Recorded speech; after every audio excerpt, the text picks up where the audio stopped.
श्री गोकुल नाथ की जय।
આવો ઉત્ક્રાંતિનો માર્ગ ગ્રહણ કરે છે। ખરું જોતા જો પૂર્વમાં 3 મુખ્ય માર્ગોનો ઉલ્લેખ કર્યો હતો તે બાબતમાં તેમજ જુદા જુદા દેવોની ઉપાસના બાબતમાં હવે આપણે ટૂંકમાં સમજૂતી મેળવી લઈએ। મારા આ કથનમાં માત્ર સ્થૂળ રૂપરેખાનો સમાવેશ છે। વિશેષ જિજ્ઞાસા થતા શ્રી મહાપ્રભુના તત્વાર્થ દીપ નિબંધ નામના ગ્રંથના શાસ્ત્રાર્થ પ્રકરણ અને સર્વનિર્ણય પ્રકરણની સમજૂતી મેળવવી જોઈએ। કર્મ માર્ગ એટલે વેદના પૂર્વ ભાગ અથવા પૂર્વ કાંડ કે જેને સંહિતા ભાગ પણ કહેવાય છે તેમાં બતાવેલા વિધિ નિષેધ પ્રમાણે પ્રધાન યજ્ઞ અને પેટા યજ્ઞ આ પ્રમાણે અગ્નિહોત્ર યજ્ઞ વગેરે કર્મોનું દિનચर्या અને जीवनचर्या में आचरण करवू ते कर्म मार्ग कहवाय छे। देखो अब ये सारी चीज पूरी आपके सामने बिल्कुल पिक्चर की तरह क्लियर होगी कि कौन सी क्या चीज कैसे ये आई है। आपातः कोई चीज अगर रख दी जाए तो वो नहीं समझ में आएगी, पर एटलीस्ट या सत्र के अंत में अब ये सारी परिभाषाएं अपन को बहुत स्पष्ट अपन को क्लियर पिक्चर दिखा देगी।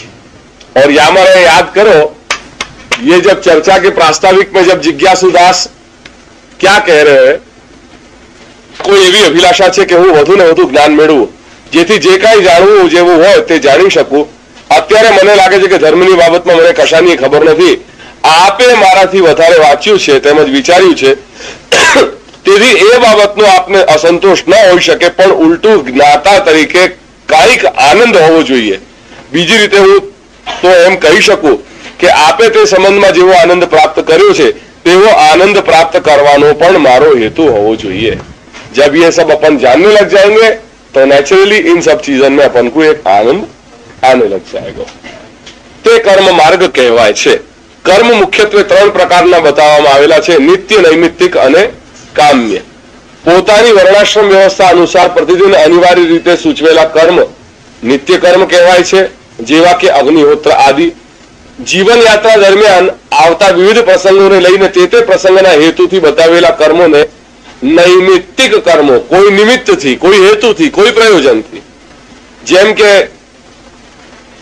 नांदी श्राद्ध, नांदी नहीं है वो नांदी है, नांदी श्राद्ध, वास्तु पूजन, जातेष्टि वगैरह। नांदी श्राद्ध बाळकना जन्म अने नालोच्छेदननी ना मध्यमा करवामां आवता कर्मनुं नाम छे अने जातेष्टि ते बाळकना उत्कर्ष माटेना एक विशेष यागनुं नाम छे।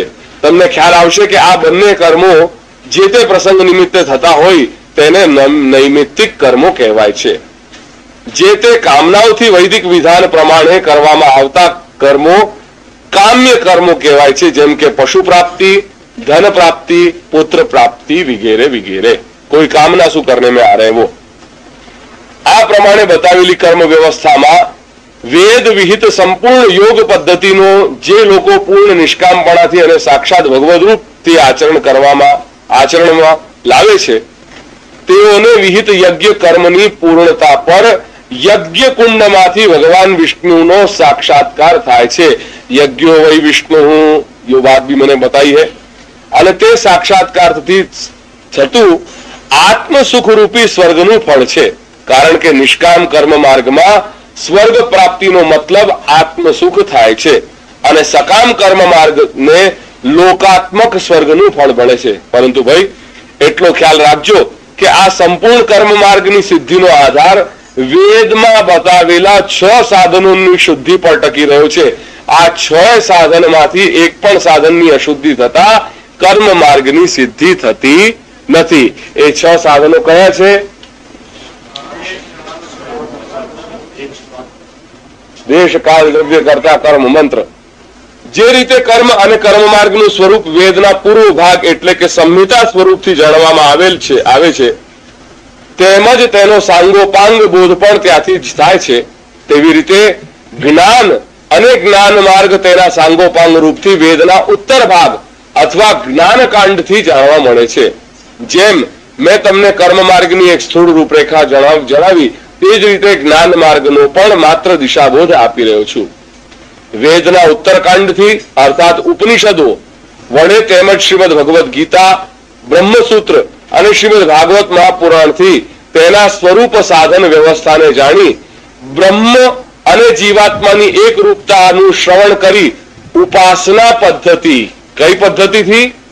ઉપાસના પદ્ધતિથી મનન, ચિંતન અને નિધિધ્યાસન વડે સર્વજ્ઞતા સિદ્ધ થતા જ્ઞાન માર્ગનું ફળ પ્રાપ્ત થાય છે. ज्ञान मार्ग क्या है वो ये समझा रहे हैं.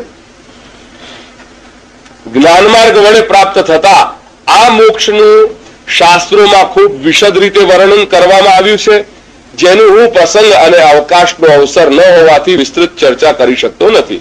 છતાં એટલું સ્પષ્ટ કરી લેજો કે જીવાત્મા અને બ્રહ્મ ઐક્ય રૂપ આ જ્ઞાન માર્ગ માટે પણ કર્મ માર્ગની જેમ 9 સાધનોની અનિવાર્યતા છે. जैसे कर्म मार्ग जो है वो 6 अंगन पे अवलंबित है, ऐसे ज्ञान मार्ग जो है वो 9 पाषाण पे अवलंबित है. आ 9 साधनों ज्યાં લગી અંગપણાથી સિદ્ધ ન થાય ત્યાં લગી જ્ઞાન માર્ગની સિદ્ધિ તે માત્ર દિવા સ્વપ્ન છે. શાસ્ત્રમાં બતાવેલા તે 9 સાધનો છે તપ, બ્રહ્મચર્ય, શમ, દમ, त्याग, सत्य, शुद्धि, यम અને नियम. कामनाओं का त्याग करना ही तप. सत्य स्वरूप परमात्मा का दर्शन ही सत्य है. कीर्तनम केली ही प्रेक्षणम गुह्य भाषणम संकल्पो अध्यवसायश्च क्रिया निवृत्ति रेवच. ये 8 तरह को ब्रह्मचर्य माने गए हैं. स्मरणम 1, कीर्तनम 2, केली ही 3, प्रेक्षणम 4, गुह्य भाषण 5, संकल्प 6, अध्यवसाय 7 और क्रिया निवृत्ति 8. स्मरण करनो, पुनः पुनः वाक्य बारे में कहनो, प्रेक्षण कर लो, बार बार देख लो, गुह्य गुप्त भाषण, ये सारे जो है संकल्प, मिलनो या प्रकार से ब्रह्मचर्य को जो है क्रिया निवृत्ति तक ये 8 प्रकार के ब्रह्मचर्य को विधान है यहाँ. तो इति ये केवल इनके सब में अर्थ बता रहा हूं मैं. एक एक पहले ये मूल 9 लिख लो. ये 8 प्रकार के जो है वो मैथुन है और इन 8 प्रकार के मैथुन से विपरीत यानी इन 8 प्रकारों के मैथुन को निग्रह करना वाही को नाम है ब्रह्मचर्य. हाँ, स्मरण भी खाली स्मरण मात्र भी जो है आपको मैथुन के वामे यानी स्मरण मात्र भी तुम्हारे ब्रह्मचर्य को भंग बता दे रहे हैं शास्त्र. यानी स्मरण से लेके और वह क्रिया की निवृत्ति कर रहे हो वहां तक जो मैथुन का जो क्रम है वासु भी जो है वो ब्रह्मचर्य को जो है वो भंग हो जाए है. तो इनसे दूर रहना वो ब्रह्मचर्य वाक्यवाद लिख लो, शम यानी मन को निग्रह, शम वो मन को निग्रह है और दम वो बाह्य इंद्रियन को निग्रह है। ये लिखो, ये श्री पुरुषोत्तम चरण लिख रहे हैं, मतलब ये अपना अर्थ है। शम यानी मन को निग्रह और दम यानी बाह्य इंद्रियन को निग्रह, त्याग यानी दान, सत्य वो सत्य भाषण और शौच वो देह अशुद्धि निवारक आचार, देह अशुद्धि निवारक आचार। यम वो 12 आई गए, अहिंसा इत्यादि, और नियम वो जप तप वगैरह जो 12 लिखा है वो। देह अशुद्धि निवारक वही इधर जो मैंने लिखाया वो, और त्याग यानी दान। चले, પુષ્ટિ માર્ગ એ સનાતન ધર્મમાંથી વિશિષ્ટ રૂપમાં ખીલેલો ભક્તિ માર્ગનો એક ફાટો છે। આ વિષય જ ખરું જોતા આપણો મુખ્ય વિષય છે, પણ મને લાગ્યું કે તે વિષયને હાથ ધરતા પહેલા આપણે હિન્દુ ધર્મ શું છે તેની પૂર્વ ભૂમિકા તરીકે માહિતી મેળવવી જોઈએ, તો જ તેના વિશિષ્ટ અંગની ખૂબીઓનો આપણને કાંઈક ખ્યાલ આવી શકે। और यही बात देखो कि ये ज्ञान मार्ग, कर्म मार्ग और कर्म मार्ग शू कितना डिफिकल्ट है। ये ज्ञान मार्ग, ये ज्ञान मार्ग को उपासना क्रम शू वाको, उपासना पद्धति शू वाको अपने जीवन में निर्वाह करना कितना मुश्किल है, क्योंकि ज्ञान मार्ग की उपासना में ये सब चीज करनी पड़ेगी। मन को निग्रह, इंद्रियन को निग्रह, सत्य भाषण, ये सारी चीज आ रही है जो बहुत डिफिकल्ट है। જી હા, હવે આપણે એ સ્થિતિએ આવ્યા છીએ કે જ્યારે પ્રસ્તુત વિષયને હાથ ધરી શકીએ। મેં આપને પ્રથમ જ કહ્યું હતું કે હું પુષ્ટિ માર્ગીય વૈષ્ણવ કુટુંબમાં જન્મ્યો છું, છતાં મને તે શું છે તેની સૈદ્ધાંતિક દ્રષ્ટિએ કશી પણ ગતાગમ નથી। મારા હૃદયમાં તે માટેનો વસવસો હંમેશા રહ્યા કરતો હતો। તેથી તો હું આપની પાસે આવ્યો અને હવે તેમ કર્યાનો અપૂર્વ આનંદ લઈ રહ્યો છું। વારું જીવ અમુક કુટુંબમાં જન્મે તેની પાછળ પણ કઈ જન્મનો હેતુ તો રહેલો જ હશે જ। હા, કેમ નહીં? આપણે જોયું કે આખી સૃષ્ટિની દરેક ક્રિયા કર્મના અટલ નિયમ ઉપર નિર્ભર છે। તમે પુષ્ટિમાર્ગીય વૈષ્ણવ કુટુંબમાં જન્મ્યા તેની પાછળ પણ એવો હેતુ રહેલો હોવો જ જોઈએ। કાંઈ નહીં તો પૂર્વજન્મના કર્મ બળે પણ આપણો આ માર્ગ સાથેનો સંબંધ હશે જ, ગમે તે હોય, પણ આપણે તેવા કુટુંબમાં જન્મ્યા તે હકીકત જ આપણામાં જીવન પરત્વે વિશેષ ધર્મો પેદા કરે છે। જો કર્મનો સિદ્ધાંત સાચો હોય તો આપણી ઉત્ક્રાંતિના માર્ગ સાથે આને પણ સંબંધ હોવો જોઈએ। કશું નહીં તો આપણા કુટુંબના, આપણા પૂર્વજોના ધર્મને તેના ખરા સ્વરૂપમાં સમજી તેને અનુસરવો એ આપણી ફરજ છે। તે જ આપણો સ્વધર્મ। આપણે પૂર્વ સંસ્કાર બળની વાત કરી તે દૃષ્ટિએ પણ આવા સ્વધર્મના પાલનમાં ઉન્નતિ માટેની સાધના વધારે સરળ અને સ્વાભાવિક રહેલી હોવી જોઈએ। પણ બન્યું છે એવું કે મેં આપને શરૂઆતમાં જ કહ્યું તેમ કોઈ પણ જાતનું ધાર્મિક સાહિત્ય વાંચ્યું નથી અને પુષ્ટિ માર્ગનું તો બિલકુલ જ નહીં। તેથી આગળ પાછળના વાતાવરણને લીધે કહો કે પછી એમ કે દુનિયામાં વિચારતા હોઈએ તેને લીધે કહો, અમો એ બાબતમાં જે કઈ જાણ્યું કે સાંભળ્યું હોય તે ઉપરથી અમારામાં અમુક જાતના પૂર્વગ્રહો બંધાઈ જાય એ સ્વાભાવિક છે। આવી સ્થિતિમાં અમોએ આ વિષય પ્રત્યે ઉપેક્ષા વૃત્તિ સેવી હોય તો તે ક્ષમાપાત્ર છે। પ્રભુની કૃપા કે મને તો આવો લાભ મળ્યો, પણ અમારા અન્ય બંધુઓ આવો લાભ મળવો કઠણ છે અને તે માટે બુદ્ધિપૂર્વક પ્રયત્ન કરવાની તો વાત જ ક્યાં રહી। કારણ કે આપણે કઈ પણ વસ્તુ કરવી હોય તો પ્રથમ તો તે માટે જિજ્ઞાસા વૃત્તિ તો જોઈએ ને। જ્યાં તેનો જ અભાવ હોય તે પછી આગળની વાત તો શી જ કરવી। હા, માટે જ કહું છું કે જો ધર્મ એ જીવનની મુખ્ય વસ્તુ હોય તો તેના ખરા સ્વરૂપ જાણવો ને આચરવો એ આપણી પ્રથમ ફરજ છે અને તેની શરૂઆત આપણા પરંપરાગત કુટુંબ ધર્મથી કરવી જોઈએ. મારું તે સારું.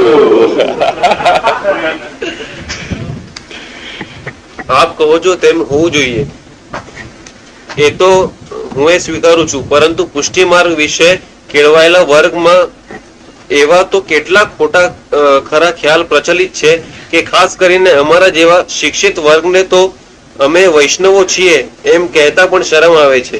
પણ હવે મને લાગે છે કે આમ હોવાનું અમારું જ્ઞાન અજ્ઞાન એ જ મુખ્ય કારણભૂત છે. જો આપે મને આપણા સનાતન ધર્મના મૂળ સિદ્ધાંતોની આટલી સમજણ ન આપી હોત તો તેમાં આટલી બધી ખૂબીઓ રહેલી છે તેનું ભાન મને શી રીતે થાય? પણ હું પણ અત્યાર લગી તે પ્રત્યે દુર્લક્ષ્ય હતો. તે એવું સમજીને કે ધર્મ જેવી ચીજ એ કાંઈ જીવનની ઉપયોગી વસ્તુ નથી, જીવનની કર્તવ્યતા એવા નપુંસક ધર્મ પાળવામાં નહીં પણ જનતા માટે કઈ સેવાનું કાર્ય કરવામાં રહેલી છે. પણ આ બે વસ્તુનો વિરોધ છે એવું તમને કોણે કહ્યું? એ ખરું, પણ એ બંને વિરોધી વસ્તુ છે એવો ભ્રમ હું સેવતો હતો. એ વાત સાચી, પણ હવે મને સમજાય છે કે એવું માનવામાં મેં ઉતાવળ કરેલી. મનુષ્યના ધાર્મિક જીવનમાં જેને જનહિત કહેવામાં આવે છે એવા તત્વને પણ યોગ્ય સ્થાન છે. પણ હાલ જે રીતે શિક્ષિત યુવાનો કહે છે કે ધારે છે તેવી રીતનું નહીં. પરંતુ આ વિષય વધારે તો કોઈ અન્ય સ્થળે આપણે જોઈશું. પણ આપને મારી એટલી જ વિનંતી છે કે પુષ્ટિ માર્ગના સિદ્ધાંતો તથા તેના તત્વ વિચાર પ્રત્યે આપણે વળીએ તે પહેલા તે માટે સમાજમાં ખાસ કરીને બહારના સમાજમાં જે કાંઈ ગેરસમજ ફેલાઈ હોય તે દૂર કરવામાં આવે તે વધારે જરૂરનું છે, જેથી તે ઉપરના વાર્તાલાપો વધારે શુદ્ધ વાતાવરણમાં થઈ શકે. વારું, તમે કહો છો તે પ્રમાણે આપણે કરીશું. હું તમને ખાતરી આપું છું કે પુષ્ટિ માર્ગનું સ્વરૂપ જાણ્યા પછી એવી કોઈ પણ પ્રકારની કુશંકાઓને સ્થાન નહીં રહે. શ્રી ગોકુલ ઇન ચરણન કેરો ભરોસો દ્રઢૈન કચરનન કેરો શ્રી વલ્લભ નખ ચંદ્ર છટાપિન સબ જગ માજ અંધેરો ભરોસો દ્રઢૈન ચરણન કેરો साधन और नहीं आ कली में जासो होत निवेरो सूर का कहे गिरधारो बिना मूल को चेरो भरोसो दृढ़ चरणन केरो दृढ़ चरणन केरो भरोसो दृढ़ चरणन केरो. जय श्री नाथ चरण कमली बनो, जय श्री गोपीनाथ प्रभु चरण कमली बनो, जय श्री विठ्ठलनाथ प्रभु चरण कमली, जय श्री गोकुलनाथ प्रभु चरण कमली नमः. श्री गोकुल